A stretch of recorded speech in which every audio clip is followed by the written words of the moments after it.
O Brasil já era a economia do futuro em 1808.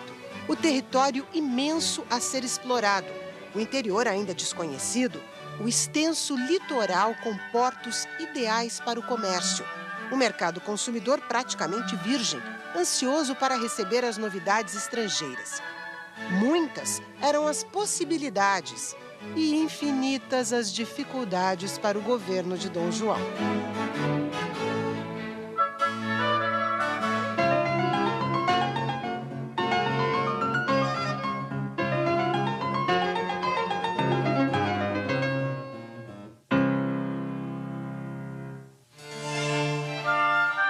A maior colônia de Portugal precisava acordar de um sono de 300 anos, período em que várias proibições impediam o desenvolvimento do país.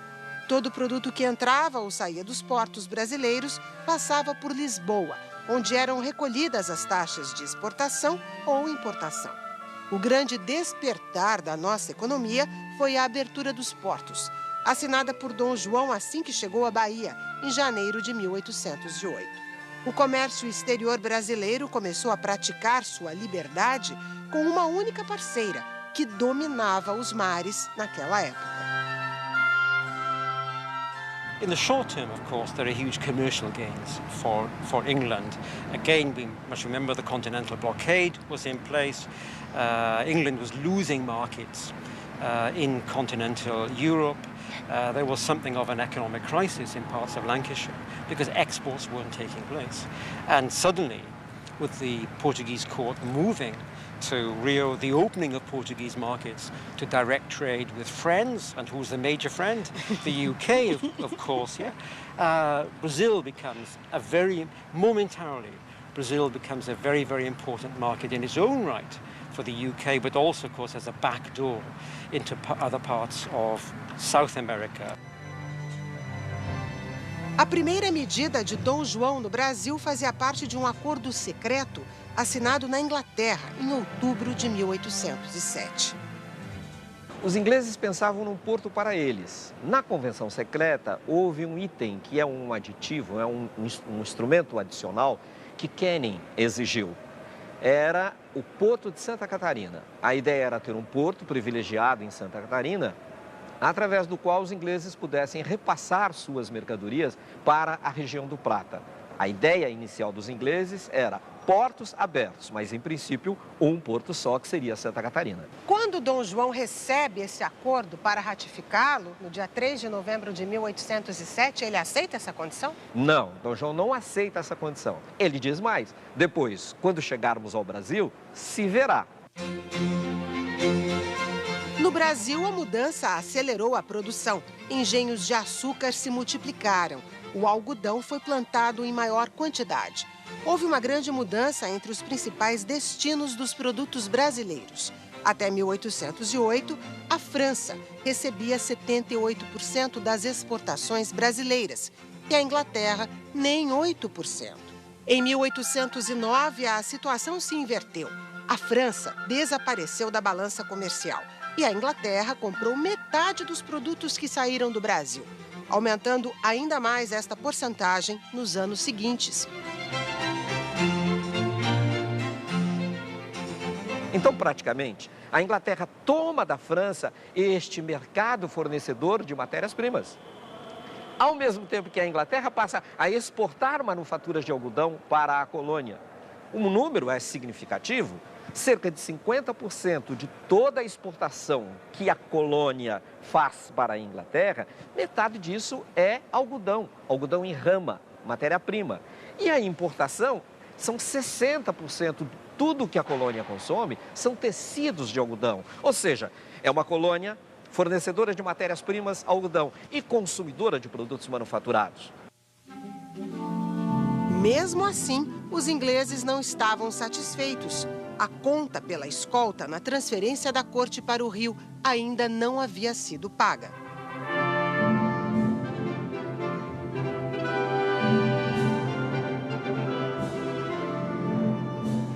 O Visconde de Strangford, já instalado no Rio como representante britânico com plenos poderes, conseguiu algo difícil de se entender até hoje: o Tratado de Navegação e Comércio, firmado entre Dom João e o rei da Inglaterra, Jorge III, impôs novas taxas alfandegárias. Para as mercadorias inglesas, 15%. Para os produtos de outros países, 24%. E para as importações de bens portugueses, 16%. Ou seja, um imposto mais alto do que o cobrado nas mercadorias inglesas. The intent of the 1810 treaty was to transfer the privileges that the British had enjoyed in Portugal to Brazil. So it was a very unfair treaty.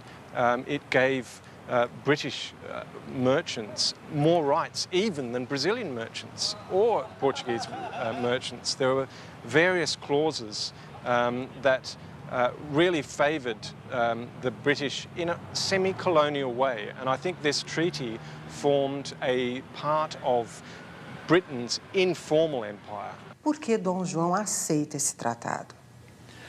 Porque ele não tinha outra saída. Dom João estava dependendo do apoio militar inglês, não apenas no Brasil, mas até sobretudo em Portugal, e não havia realmente alternativa. Quer dizer, a capacidade de Dom João estava esgotada, de negociação de Dom João estava esgotada, ele não tinha nenhuma moeda de troca mais significativa. E tinha uma conta a pagar por essa certamente, proteção? Certamente. Em Londres, a novidade animou os comerciantes. Mas nem sempre o que chegava aqui tinha utilidade na colônia portuguesa nos trópicos. O Porto do Rio foi inundado de produtos estranhos, como patins de gelo, casacos e gorros de lã, aquecedores de cobre, equipamentos para esquiar, cobertores. What happened to these products were the Brazilians, as always, improvised, and the ice skates, the blades of the ice skates became door handles, and the bed warmers, they perforated the bed warmers and used them to skim syrup, sugar syrup. So nothing was wasted, let's say. Um ano depois, em 1811, o centro do Rio de Janeiro tinha 207 estabelecimentos comerciais de portugueses e 75 de ingleses. Os comerciantes ingleses provocaram uma grande especulação imobiliária.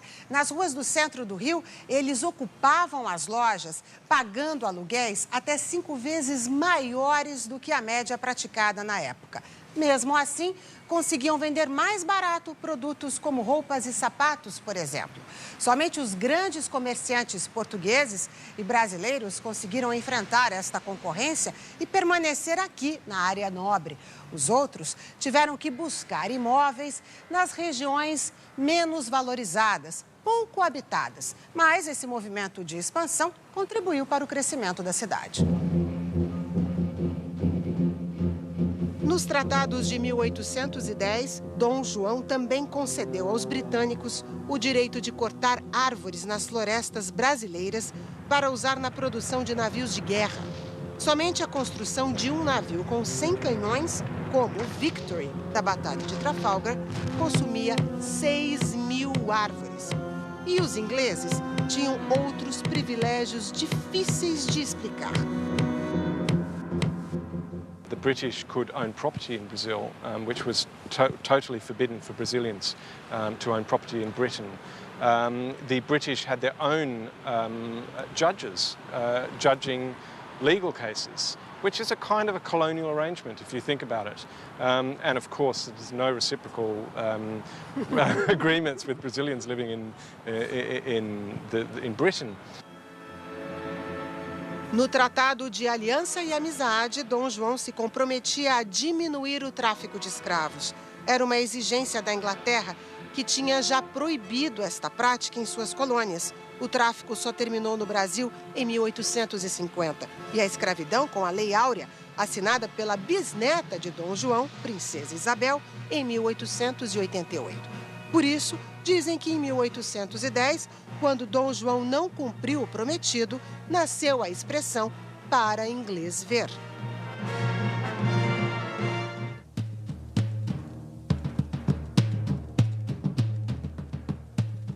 O tráfico prosperou e muito no período de Dom João no Brasil.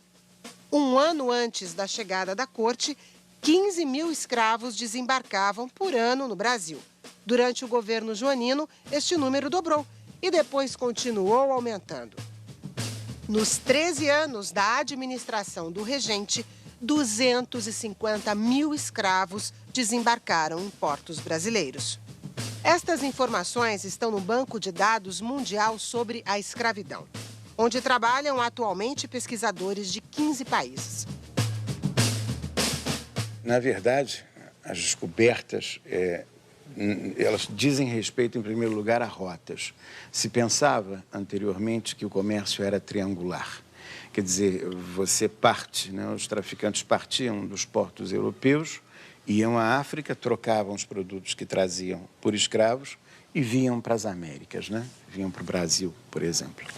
Hoje em dia, a gente observa que as rotas são múltiplas, são triangulares, são circulares, são quadrados, são hexágonos.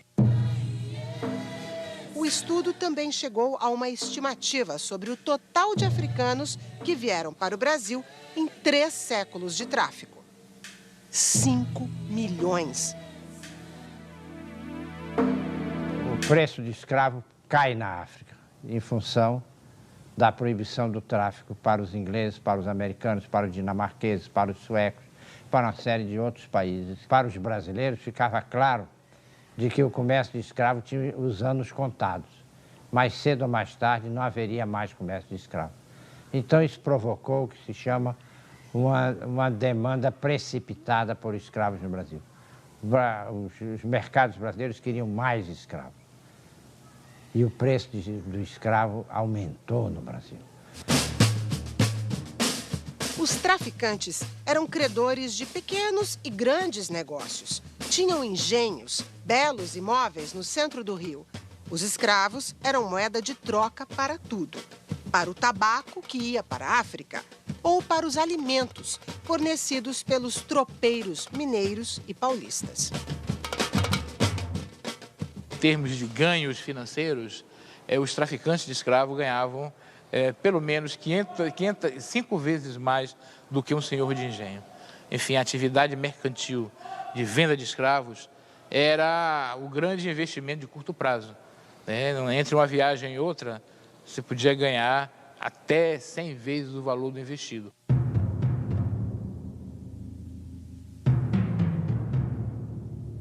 Apenas 2 meses depois da chegada ao Rio, Dom João assinou uma declaração de guerra contra os índios botocudos.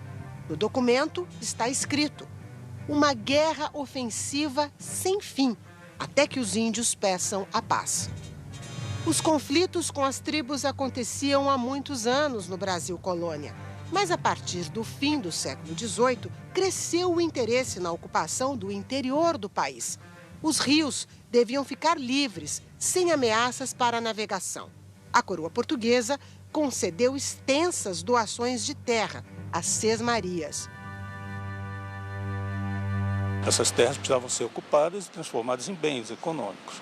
E são as pessoas que recebem essas dotações que são os fundadores dessas cidades do interior da Bahia, do Espírito Santo e Minas, que estão interessados em constituir as suas propriedades lá dentro. A medida veio acompanhada de uma espécie de propaganda contra os índios, descritos em gravuras praticando rituais de canibalismo.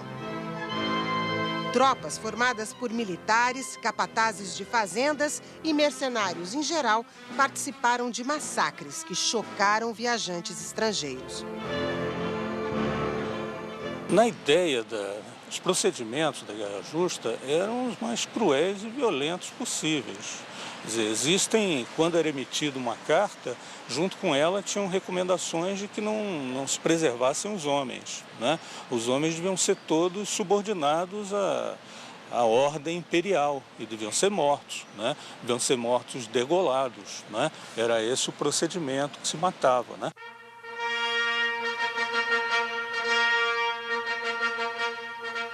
A construção de estradas, proibida desde 1733 para evitar o contrabando de ouro, era fundamental para a expansão da economia brasileira para o interior.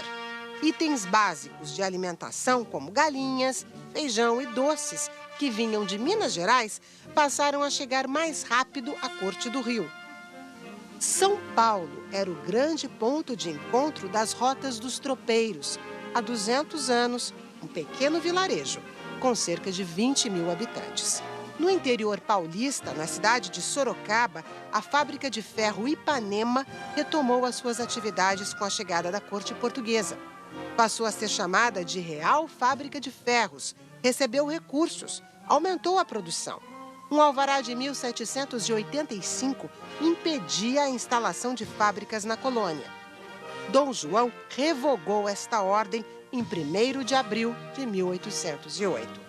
A Revolução Industrial ainda levou algumas décadas para chegar ao Brasil. Era no campo que surgiam as oportunidades. A economia paulista começa a assentar a sua riqueza na agricultura, né? Então, é o momento em que São Paulo se volta para a produção de gêneros variados, né? E tem a oportunidade, com a cana-de-açúcar, de se estabelecer um contato com a rede internacional de comércio. Porém, os maiores engenhos de cana não estavam na chamada região Centro-Sul, e sim no Nordeste. As grandes regiões produtoras pagaram uma conta alta em impostos. Houve muitos privilégios para o Rio de Janeiro, que afinal tinha recebido e acomodado a corte. Então, em 1811, por conta das guerras contra Napoleão, Dom João VI cria um imposto de 120 mil cruzados. Esse imposto não seria cobrado do Rio, nem de São Paulo, nem do sul de Minas, nem de São Paulo. E assim, outros impostos foram sobrecarregando essas colônias do Nordeste e do Norte do Brasil. Aumentaram, assim que chega a corte aqui, houve um aumento muito grande do imposto de exportação sobre o açúcar e o algodão. Nem a cobrança de taxas pesadas conseguia equilibrar as finanças da monarquia aqui instalada. Dom Rodrigo de Souza Coutinho, ministro da Secretaria de Estado dos Negócios Estrangeiros e da Guerra, convenceu Dom João a pedir um empréstimo para a Inglaterra. Mal deu para cobrir os primeiros gastos de instalação da corte. Era preciso fazer mais dinheiro. E aí surgiu a ideia de implantar aqui um banco, uma novidade na Europa. Numa esquina movimentada do Rio, nasceu o 4º banco emissor de notas do mundo, o Banco do Brasil, primeiro banco de todo o Império Português. O Banco do Brasil foi criado com justamente o intuito muito no modelo do que já existia na Inglaterra, desde há muito tempo, do Banco da Inglaterra, e efetivamente esse foi um ponto importante. Agora, não se pode dizer que o Banco do Brasil, que a criação do Banco do Brasil, tenha sido algo cuidadosamente planejado. Foi uma reação às circunstâncias, uma reação criativa para a época, aquelas circunstâncias, aqueles desafios.